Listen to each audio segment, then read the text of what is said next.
स्वस्ते श्री गणेशाय नमः। श्री सद्गुरु चरण कमलेभ्यो नमः। वर्णानामर्थशम्भानां रसानां छन्दसामपि मंगलानां च कर्तारो वन्दे वाणी विनायको भवानी शङ्करो वन्दे श्रद्धा विश्वासरूपिणो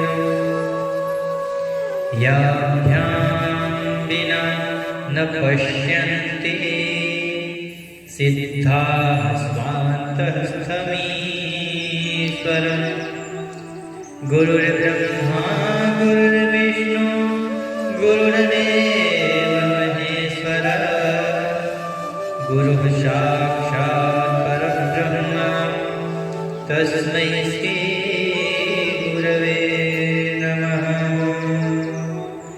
सच्चिदानन्दरूपाय विश्वोत्पत्त्यादिहेतवे तापत्रयविनाशाय श्रीकृष्णाय वयं नमः।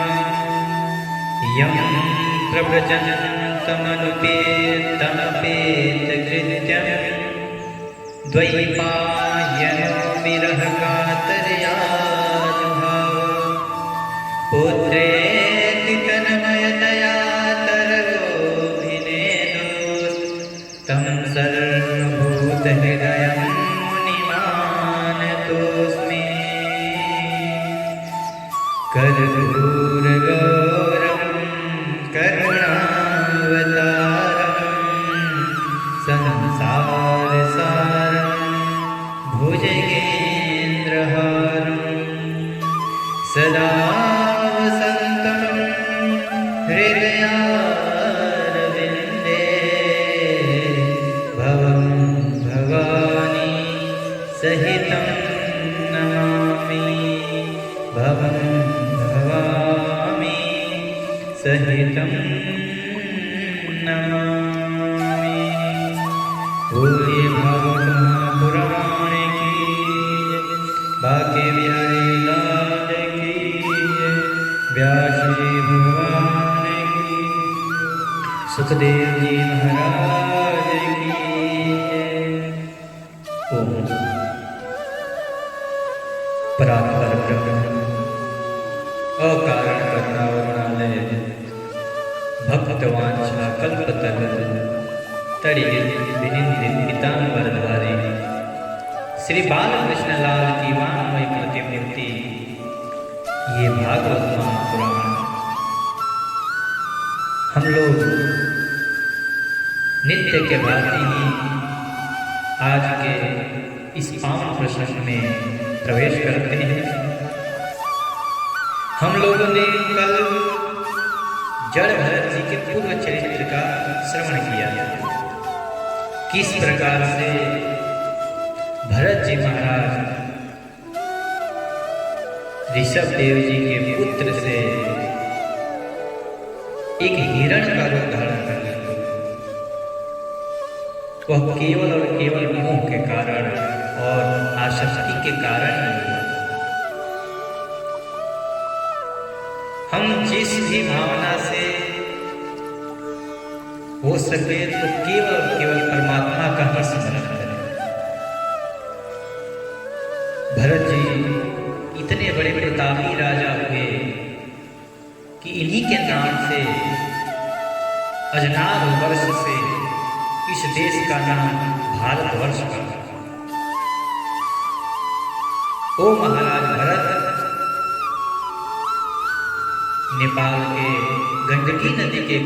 तट पर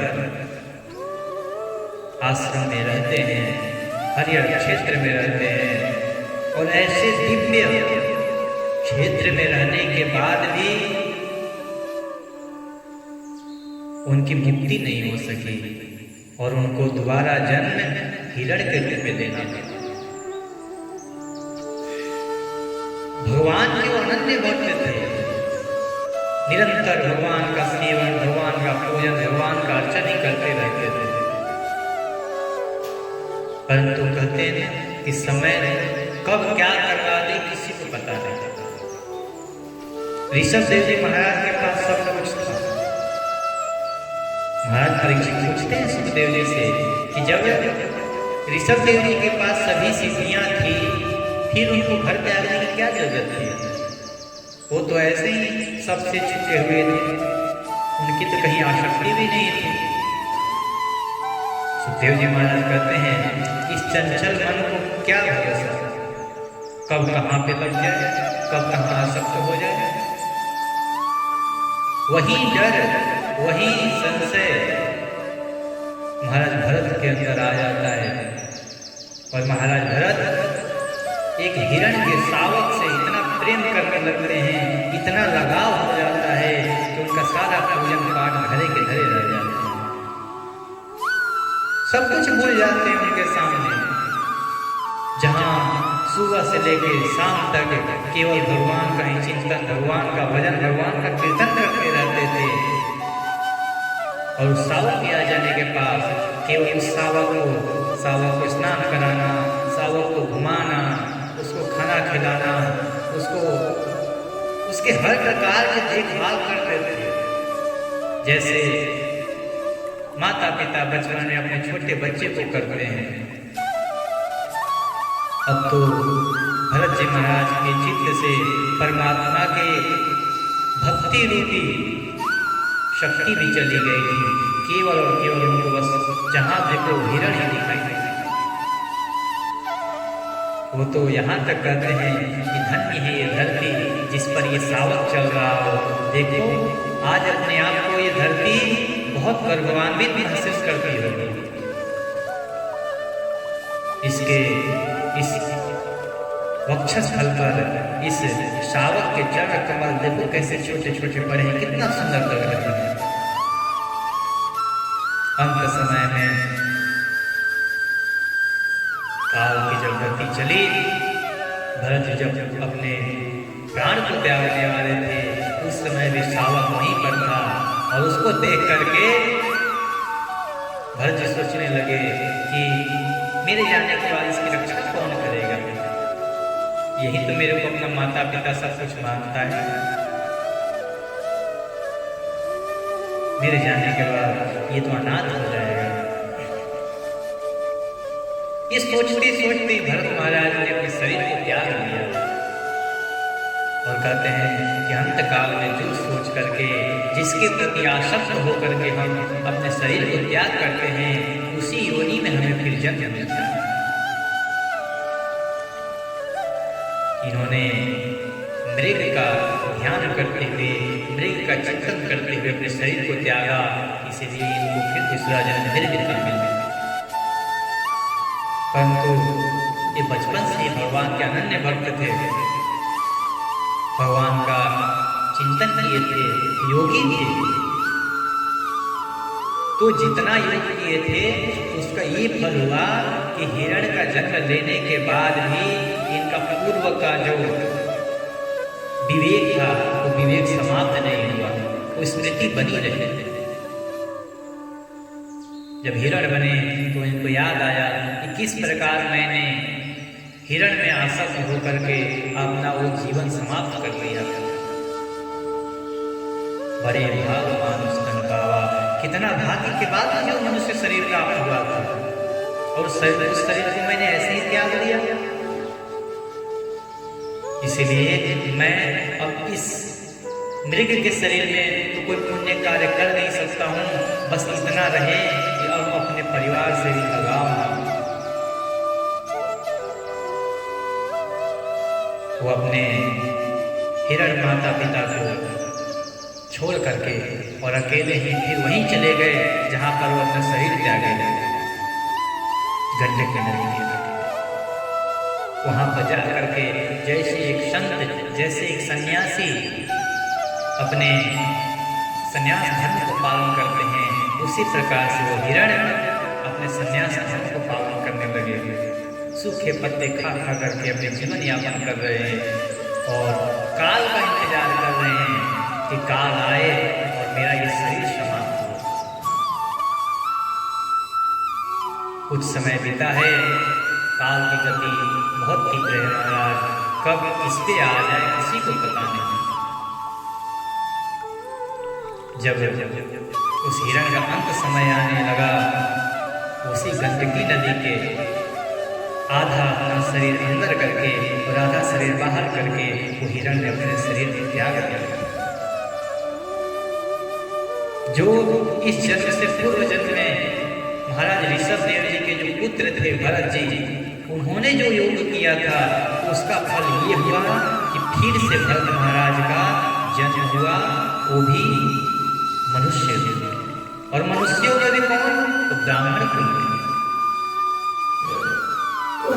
बहुत प्रतापी, बहुत तेजस्वी ब्राह्मण के घर में इनका जन्म हुआ। इनके पिताजी की 2 पत्नियां, बड़ी पत्नी से 9 पुत्र हुए और छोटी पत्नी से 1 पुत्र और 1 पुत्री हुई।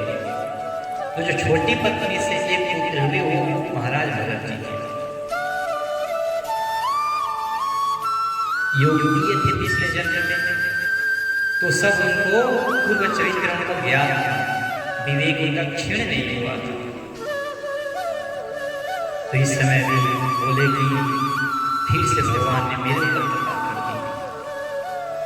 वो कहते हैं कि कई जन्म का जब पुण्य उदय होता है तब हमें ये मनुष्य शरीर प्राप्त होता है।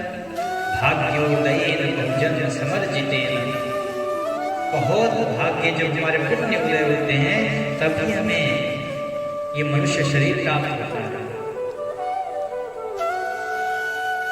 अब जब कहते हैं कि जब भाग्य उदय होता है तब ये मनुष्य शरीर प्राप्त होता है, तो इससे पहले हम कोई और योनि में होंगे, किसी पशु के, किसी पक्षी के इत्यादि किसी भी योनि में होंगे। बोलते हैं कि सारी योनियों को पार करने के बाद मनुष्य शरीर प्राप्त होता है। तो हमने पूर्व में कौन से ऐसे बड़ा काम कर दिया था, कौन से ऐसे तपस्या कर दिया था कि जिससे हमें मनुष्य शरीर प्राप्त हुआ?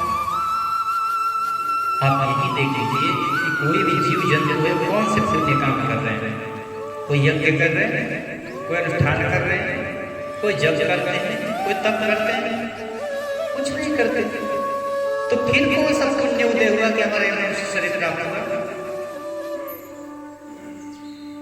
महात्मा संत लोग कहते हैं महाराज कि कोई पुण्य उदय नहीं हुआ, ये तो उस परमात्मा की कृपा है। वो बहुत बड़ा कृपालु है, उन्होंने कृपा कर दिया कि जा तेरे को ये मौका देता हूँ, सुधार दे अपना जीवन।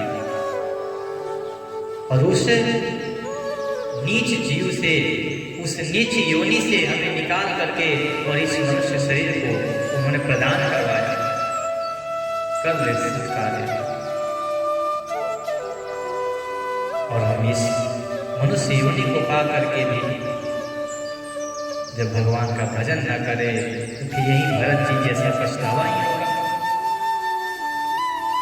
भरत जी को पूर्व के सभी स्मृतियां याद हैं, किस प्रकार से वो एक महाराज से, एक राजा से एक मृग के रूप में आ गए थे और मृग से फिर एक ब्राह्मण कुल में जन्म लिए। तब उन्होंने ये सोचा कि इस जन्म को मैं ऐसे व्यर्थ नहीं करूंगा, इसको मैं सार्थक अवश्य करूंगा, उस परमात्मा की प्राप्ति अवश्य ही करूंगा। भरत जी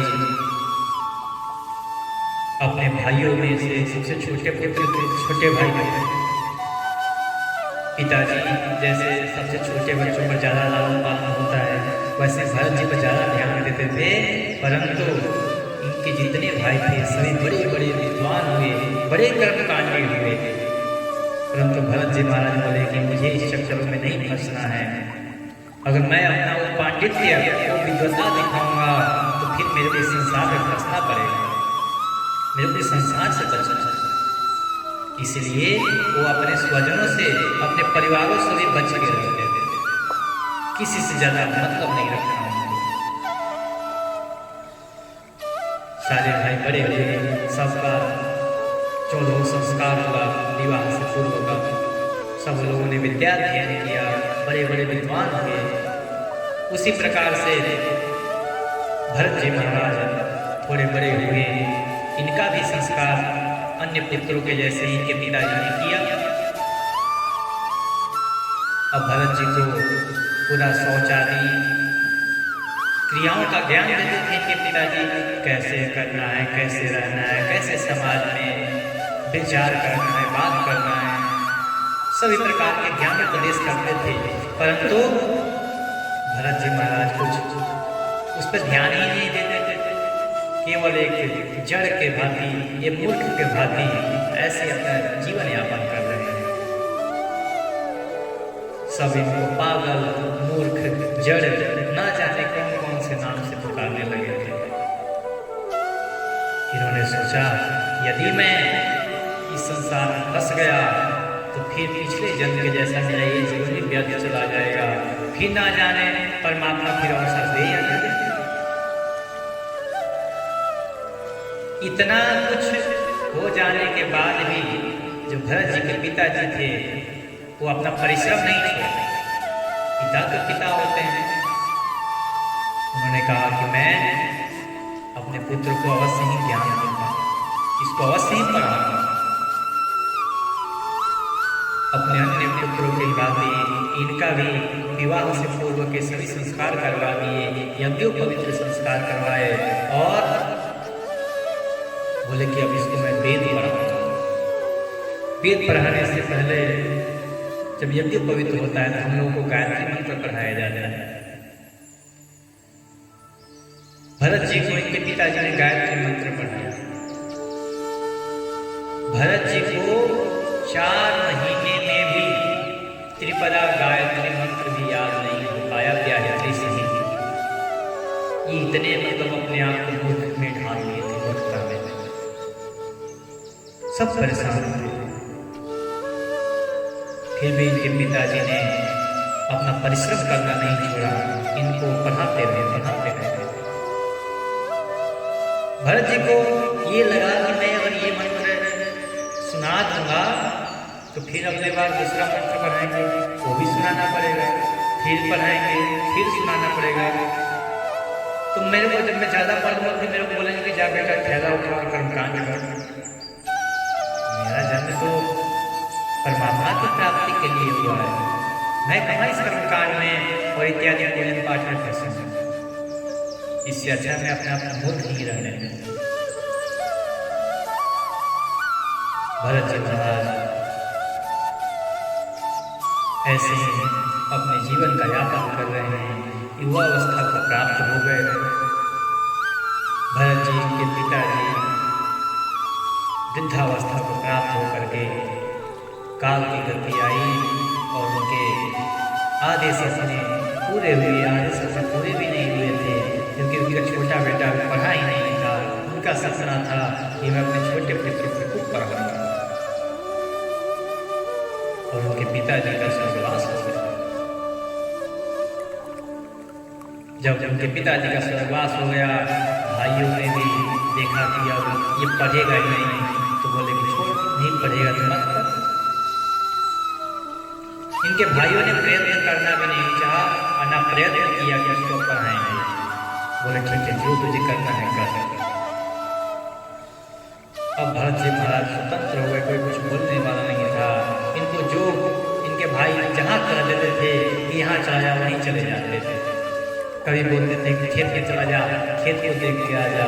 खेत में जाते थे देखने के लिए, तो ये नहीं देखते थे पानी किधर से जाएगा किधर से जाएगा। बस गए, वहाँ बैठ गए, अपना भगवान का ध्यान कर रहे हैं।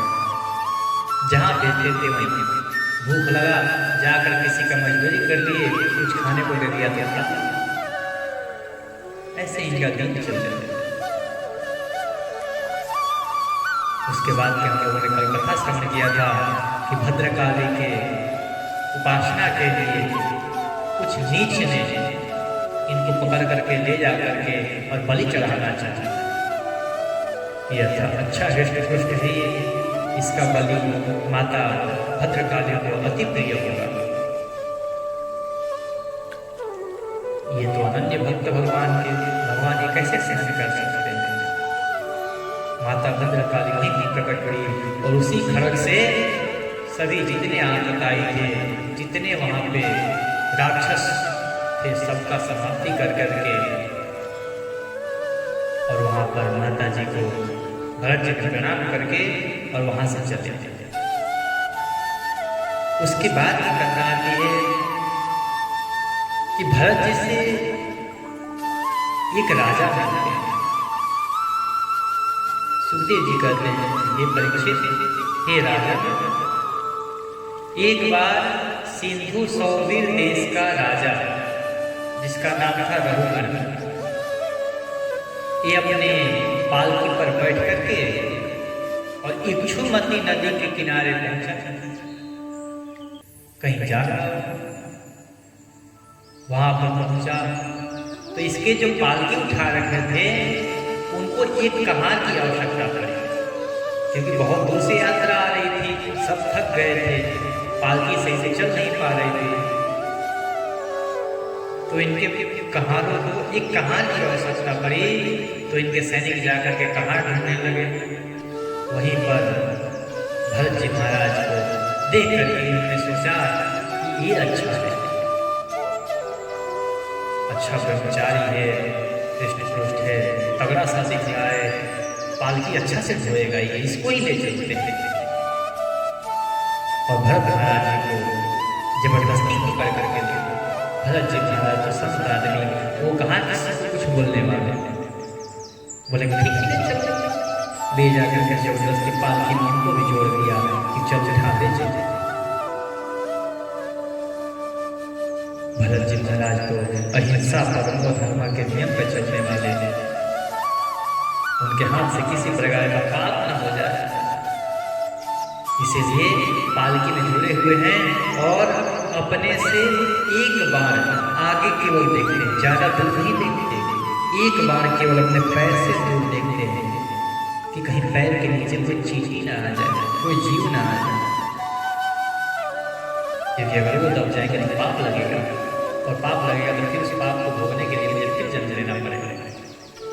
किसी प्रकार का पाप न हो जाए, इसलिए भरत जी केवल एक बार, मान लीजिए तो केवल एक हाथ अपने सामने देख करके चल चले, और जब ऐसे नीचे देख करके चलेंगे तो पैर धीरे धीरे चलता। और अन्य जो कहार थे वो थोड़े तेज चल रहे थे क्योंकि उनको जल्दी पहुंचना था। तो भरत जी से और अन्य कहारों का चाल मिल नहीं पा रहा, तो पालकी ऊपर नीचे ऐसे टेढ़ा हो जाता था। जब पालकी को टेढ़ा होते हुए देख करके राजा रघुगण बोला, अरे कहारो क्या हो गया, ये पालकी टेढ़ी क्यों चला रहे हो, सीधी चलाओ।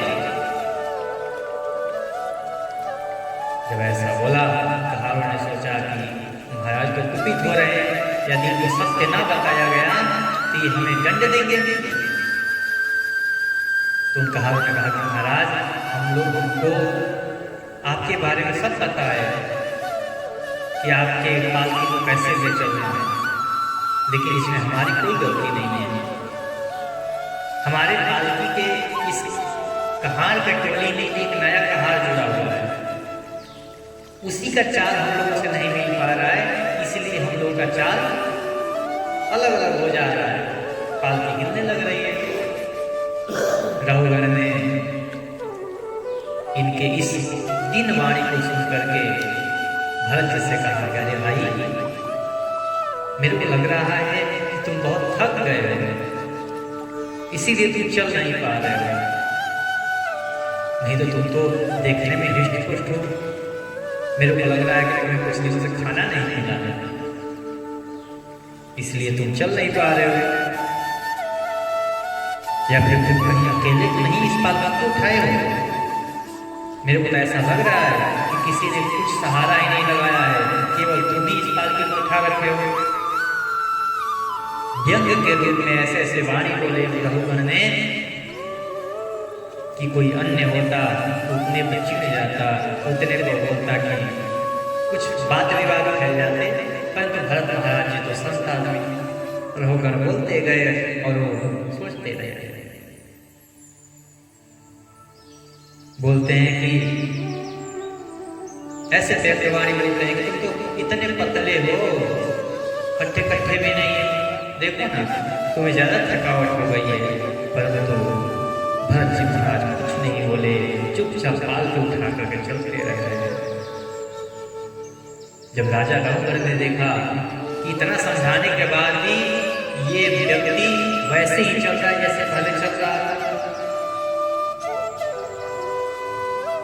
सीधा भी नहीं चला रहा है, यह देख करके रघुगण को और क्रोध आ गया, आग में बबूला हो गया और कहने लगा, अरे मूर्ख, तू जिंदा भी है कि मर गया है? मैं इतना समझा रहा हूं तेरे को समझ में नहीं आया? तू मेरे आज्ञा का अवहेलना कर रहा है, निरादर कर रहा है। तुझे पता नहीं मेरी आज्ञा का उल्लंघन करने से कितना बड़ा दंड प्राप्त होता है? मेरे को लग रहा है कि तू जन्म से ही आलसी है, प्रमादी है तू, इसीलिए तो इतना समझाने के बाद भी तेरे को कुछ समझ में नहीं आ रहा है।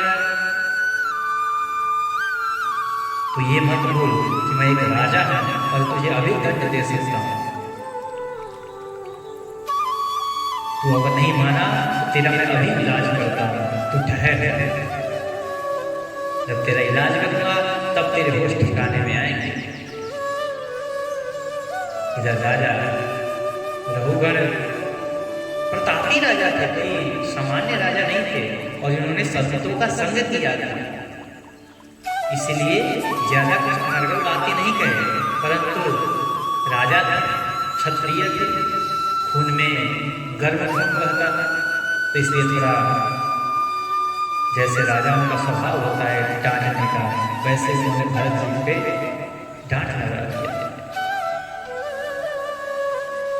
भगवान के परम भक्त भरत जी इस पे कोई प्रतिक्रिया नहीं की और जैसे चल रहे थे वैसे ही चलते रहे।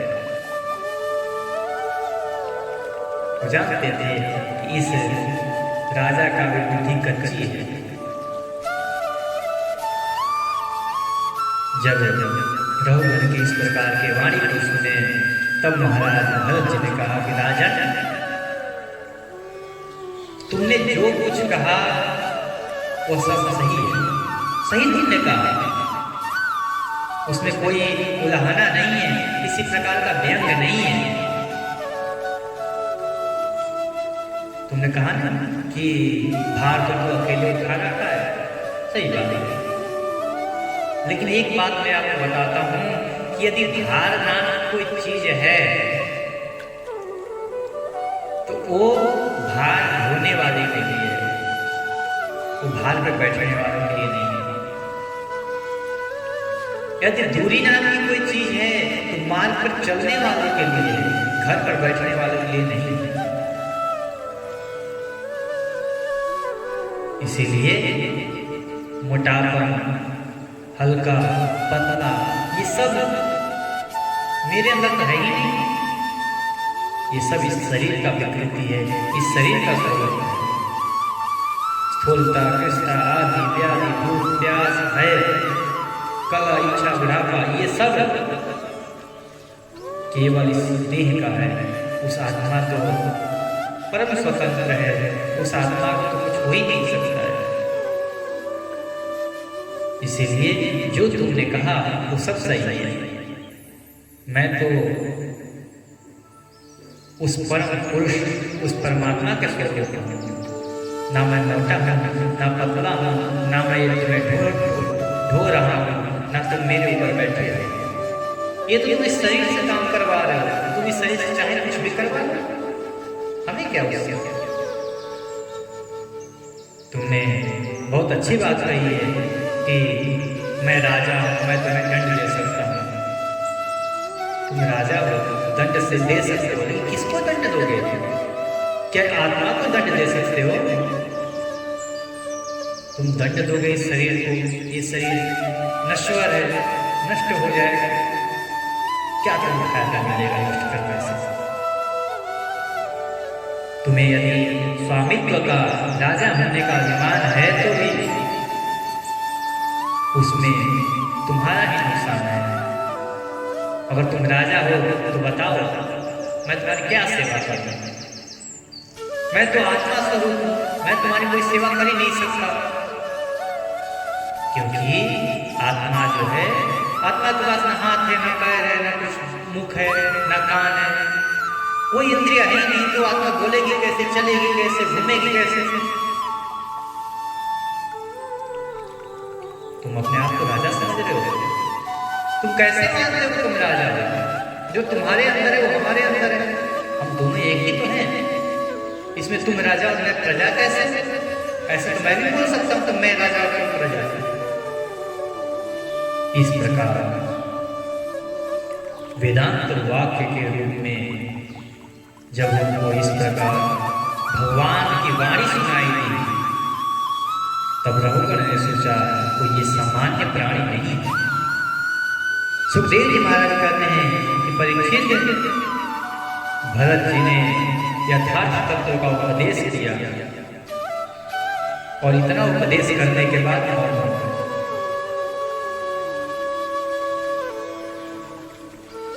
तब वो सिंधु सौवीर नरेश रघुगण ने भी संतों की सेवा की थी, उसको भी ज्ञान हुआ कि कोई ये साधारण मनुष्य नहीं है, और हाथ जोड़ करके महाराज भरत जी के चरणों में पड़ गया और कहने लगा कि हे महाराज, आप कौन हैं? हे देव, आपने बीजों का चिन्ह यज्ञों पवित्र धारण तो किया है, परंतु आपका स्वरूप ब्राह्मणों जैसा नहीं लग रहा है। आपके अंदर उसी प्रकार की अग्नि है जैसे हवन करने के बाद ऊपर के आग ठंडे होकर के राख ऊपर रह जाते हैं, परंतु राख को हटाओ तो अंदर अग्नि निकलती है। उसी प्रकार भरत जी का शरीर है, अंदर जो तेज भरा हुआ है, ऊपर से केवल राख जैसे ढके हुए हैं, मूर्खता से ढके हुए हैं ऊपर से। उस मूर्खता के पर्दे को हटाओ, अंदर परमात्मा स्वरूप दिखाई देंगे। आपने ये जनेऊ धारण किया हुआ है, आप आखिर हैं कौन? आप बताइए, इस प्रकार प्रसन्न भाव से विचरने वाले आप कौन हैं? आप कहीं दत्तात्रेय तो नहीं हैं? आप किसके पुत्र हैं? आपका जन्म कहाँ हुआ है? किस कुल में आप जन्म लिए हैं? कहीं सांख्य के प्रवर्तक, सांख्य के उपदेशक, कहीं कपिल भगवान तो आप नहीं हैं? यदि आप कपिल भगवान हैं तो हमें अपना पूरा परिचय बताने की कृपा प्रदान करें। हे ज्ञानी शिरोमणि, मुझे इंद्र के वज्र का भी कोई डर नहीं है, ना महादेव जी के उस त्रिशूल का डर है, ना यमराज के दंड का डर है। मुझे किसी भी देवता के किसी प्रकार के अस्त्र शस्त्र से डर नहीं लगता, परंतु मैं ब्राह्मण कुल के अपमान से बहुत डरता हूं। मैं जानता हूं कि इन सभी देवताओं के यदि किसी प्रकार से मैंने अपमान कर दिया तो उससे निवारण के लिए कुछ न कुछ उपाय जरूर होगा, परंतु किसी ब्राह्मण का अपमान कर दिया, किसी ब्राह्मण से मैंने द्वेष कर दिया, किसी ब्राह्मण का मैंने तिरस्कार कर दिया, यदि ब्राह्मण ने श्राप दे दिया उसका निवारण कहीं नहीं हो सकता। विप्र श्राप यदि हो, लोगों ने मानस में स्मरण किया था किस प्रकार से एक ब्राह्मण के श्राप के कारण एक महान राजा जो परमात्मा का परम भक्त था और ब्राह्मणों के श्राप के कारण उसको रावण जैसे राक्षसी में जन्म लेना पड़ा।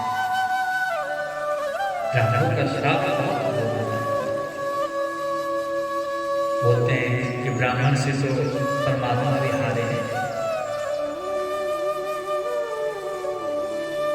इसीलिए हे महाराज, मैं ब्राह्मण कुल से बहुत डरता हूँ, उनके श्राप से बहुत डरता हूँ। अतः कृपा करके यह बताइए कि आपके अंदर इतने प्रकार के ज्ञान विज्ञान सब छुपे हुए हैं और आप एक मूर्खों के भांति इस सुनसान स्थान पर क्यों विचरण कर रहे हैं? आप कौन हैं?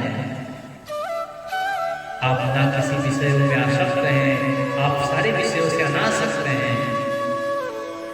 मुझे तो आपकी ये स्वरूप देखकर पहचान भी नहीं आ रहा है कि मैं आपको ब्राह्मण मानूं, क्षत्रिय मानूं या देवता मानूं। कौन है आप? आपके योग युक्त वाक्यों की बुद्धि द्वारा आलोचना करने पर भी मेरा संदेह दूर नहीं होता है। मैं आत्मज्ञानी मुनियों के परम गुरु और साक्षात हरि की ज्ञान शक्ति के अवतार भगवान कपिल मुनि के पूछने के लिए जा रहा था। उन्हीं से मैं योग की ज्ञान लेने के लिए जा रहा था। कहीं आप वही कपिल भी तो नहीं हैं जो मुझे इस रास्ते में ही दर्शन दे दिए? आप अपने बारे में बताइए। इस प्रकार रघुवर के श्रद्धा युक्त वाणी को सुन करके महाराज भरत जी कहे, हे राजा, मुझे कहाँ तुम कपिल भगवान, कहाँ तुम दत्तात्रेय, कहाँ परमात्मा बना रहे हो? मैं तो एक साधारण मनुष्य हूँ, एक साधारण ब्राह्मण कुल में जन्म लिया हूँ। तुम अज्ञानी होने पर भी पंडितों के समान ऊपर ऊपर की बातें कर रहे हो। अभी भी तुम किसी को ऊंचा, किसी को नीचा मान रहे हो। ये तो ज्ञानियों का स्वभाव नहीं है। तुम कपिल भगवान को बोलो, कपिल देव के दर्शन करने के लिए जा रहे हैं, दत्तात्रेय के दर्शन करने के लिए जा रहे हैं। ये सब तुम ही तो हो। अपने अंदर तो देखो झांक करके, उनमें और तुममें कोई फर्क नहीं है। इसलिए लौकिक व्यवहार के समान ही वैदिक व्यवहार भी सत्य नहीं है, क्योंकि वेद वाक्य भी अधिकतर गृहस्थ जन्मोचित यज्ञ विधि के विस्तार में ही व्यस्त है। तुम किन ज्ञान उपदेश के बारे में बात कर रहे हो? कौन सा तुम्हें ज्ञान उपदेश है? शास्त्र में कहा गया है कि हम जो भी कर्म करते हैं उन कर्मों का फल भोगना ही नहीं।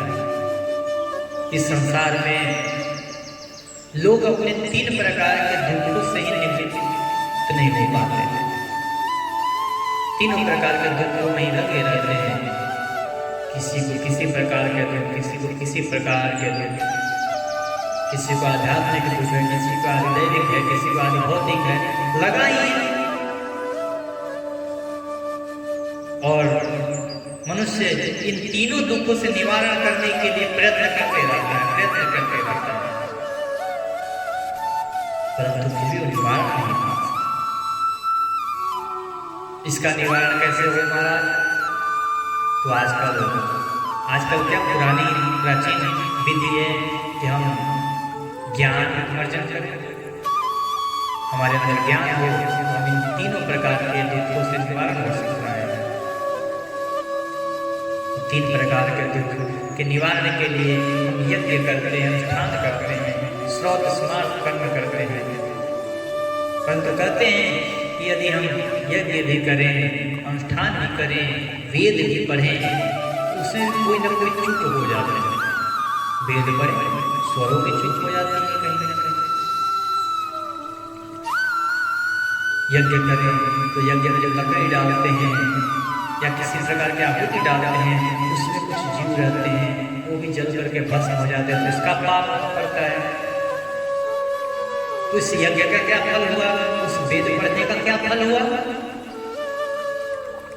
तो उससे ये फल प्राप्त होता है कि हम कुछ दिन जाएंगे, स्वर्ग में रहेंगे, अपने उस फल को भोग करके फिर यहीं पर आएंगे। तो ऐसे फल को प्राप्त करने से क्या लाभ कि जो थोड़े समय के लिए जाएंगे, थोड़ी देर में भोग करके क्यों आना है, फिर क्या फायदा इससे। सांख्य दर्शन में कहा जाता है कि यदि इन 3 प्रकार के दुखों से निवारण चाहते हो तो केवल और केवल प्रकृति, पुरुष और उस परमात्मा, ये जितने प्रकार के तत्व हैं इनका ज्ञान कर। प्रकृति, विकृति और ज्ञान, ये 3 प्रकार के उनमें मुख्य तत्व प्रयोग हैं। इन तीनों के बारे में ज्ञान प्राप्त हो गया तो तुम्हारे दैहिक, दैविक, भौतिक तीनों ताप, तीनों प्रकार के दुख का निवारण हो जाए। अब ये तीनों है क्या? सांख्य में कहा गया है कि ज्ञ जो है वो परमेश्वर आत्मा है। ज्ञ आत्मा को कहा गया है। और प्रकृति स्वयं में इस सृष्टि को चलाने के लिए, और विकृति जो उससे उत्पन्न हुई है। 23 विकृतियां हैं, एक प्रकृति है और एक ज्ञान, ये पूरे 25 तत्व का निरूपण सांख्य दर्शन से हुआ है। उसी का उपदेश करते हुए महाराज भरत जी कहते हैं, हे वीरवर, 5 कर्मेंद्रिय, 5 ज्ञानेंद्रिय, 1 अहंकार, ये 11 मन की वृत्तियां हैं तथा 5 प्रकार के कर्म, 5 तन्मात्रा और 1 शरीर, ये 11 उनके आधारभूत विषय कहे जाते हैं। गंध, रूप, रस, शब्द, ये 5 ज्ञानेंद्रियों के विषय हैं। और कर्मेंद्रिय का मलत्याग, आनंद, गमन, भाषण और लेना देना। हाथ का अपना भोग है, हाथ का कर्म है कि किसी से देना, किसी को देना। पैर का कर्म है चलना, मुंह का काम है बोलना। इसी प्रकार इन 5 कर्मेंद्रियों का विषय है तथा शरीर को यह मेरा है, इस प्रकार का जो स्वीकार कराता है यही अहंकार है। अहंकार क्या कहता है? ये मेरा है। कहते हैं 2 शब्द आते हैं, एक अभिमान, एक स्वाभिमान। इन दोनों में अंतर क्या है? अभिमान में क्या कहते हैं? मैं। स्वाभिमान उसमें भी मैं। फिर दोनों में अंतर क्या है? कि दोनों में अंतर है, और दोनों में अंतर ऐसा मानो कि जैसे जमीन और आसमान में अंतर है। स्वाभिमान कि मैं हूं, इस सृष्टि में सब है लेकिन मैं भी ऐसा आ जाता है स्वाभिमान कि चलो मेरी अस्तित्व है, मैं अस्तित्व में हूं, मैं उस परमात्मा का अंश हूं, ये स्वाभिमान। और अभिमान मैं ही और कोई है ही नहीं, सबको छोड़ करके केवल मैं ही हूं, ऐसा जब आ जाता है तो यही अभिमान है। और ये अभिमान कौन कराता है? ये अहंकार कराता है। कुछ लोग अहंकार को मन की 12वीं वृत्ति भी मानते हैं, 12वां विषय भी मानते हैं। ये मन की 11 वृत्तियां स्वभाव, आशय, कर्म, काल के द्वारा सैकड़ों, हजारों और करोड़ों हेतु में परिणित हो जाती है। ये शांति उपदेश करते हुए महाराज भरत जी रघुगण को समझाते हैं। कहते हैं कि सभी प्रकार के कर्मों को तो करो परंतु ये ध्यान रहे कि उसमें आशा मत हो। तुम अपने घर में रहते हुए ही योगी कहे जाओगे, तुम्हें किसी योगी के पास जाने की आवश्यकता नहीं है। अनाश्रितः कर्म फलम कार्यं कर्म करोति यः स सन्यासी च योगी च न निरग्नि न चाक्रियः। कर्म करो, कर्म से कोई नहीं रोक सकता है। आजकल तो बहुत मिलता है कि मैंने संन्यास ले लिया है, मैं भगवान का पूजन नहीं करूँगा, मैं भगवान का पाठ नहीं करूँगा, मैं जप नहीं करूँगा, मैं तप नहीं करूँगा क्योंकि मैं संन्यास ले लिया। सब कुछ करना चाहिए। संन्यास का मतलब ये थोड़ी है कि आप सब कुछ छोड़ दोगे, केवल सोए रहोगे। सोने के लिए थोड़ी संन्यास लिया जाता है। संन्यास इसलिए लिया जाता है कि हम अब परमात्मा के नाम पर पूरा प्रभाव लग गया, ये अब हम परमात्मा को समर्पण कर दें। परमात्मा के हम हमारे परमात्मा। जो भी हमारे ब्रह्मचर्य आश्रम, गृहस्थ आश्रम, वानप्रस्थ आश्रम, इन तीनों आश्रमों में तो इतना तक कहा जाता है जब कुछ संसार का हो, परंतु संन्यास आश्रम में तो केवल परमेश्वर का ही हो जाता है। अभी कुछ ग्रंथों में ऐसा आता है, कुछ स्मृतियों में भी ऐसा आता है कि महात्माओं को लाल वस्त्र धारण करना चाहिए, भगवा वस्त्र। क्यों? क्योंकि इन तीन आश्रमों में वो यज्ञ करते करते इतने भी परिपक्व हो जाते हैं, इतने अग्नि को प्रसन्न कर लेते हैं, वो स्वयं अग्नि के समान हो जाते हैं। इसीलिए महात्माओं को हम लाल वस्त्र और भगवा वस्त्र में देखते हैं, वो स्वयं अग्नि के समान है। और कहा जाता है कि यदि कहीं आप हवन न कर पाए, कहीं यज्ञ न कर पाए और किसी सन्यासी को आप भोजन करा दीजिए तो आपको वही यज्ञ का फल मिलेगा। इसीलिए हे रघुगण, तुम्हें कहीं जाने की आवश्यकता नहीं है। तुम अपने घर में ही रह करके अनाश्रित होकर के कर्म करते रहो और फल की आशा मत करो। भगवान के चरणों में प्रेम रखो, उपासना करते रहो। ऐसा सुन करके महाराज रघुवर ने कहा, हे भगवान, मैं आपको नमस्कार करता हूँ। आपने जगत के उद्धार करने के लिए ही यह आपने वेश धारण किया हुआ है। योगेश्वर, अपने परमानंदमय स्वरूप का अनुभव करके आप इस स्थूल शरीर से उदासीन हो गए हो तथा एक जड़ ब्राह्मण के वेश में अपने नित्य ज्ञान स्वरूप को जन साधारण की दृष्टि में उछल किए। आपको देखकर कोई नहीं पहचान सकता कि हम इतने बड़े ज्ञानी हैं। आपको कोई नहीं पहचान सकता, लेकिन आप तो इस संसार के कल्याण के लिए ही जन्म लिए हो। बोले भरत जी महाराज बोले, हे राजन, यह जो शरीर तुम्हें दिखाई दे रहा है, तुम बार बार यही कह रहे हो कि आपने शरीर धारण किया, आपने शरीर धारण किया, आपने शरीर धारण किया।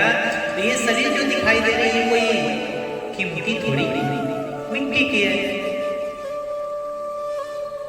इसकी तीन ही अवस्था हो सकती है, या इसको जला देंगे,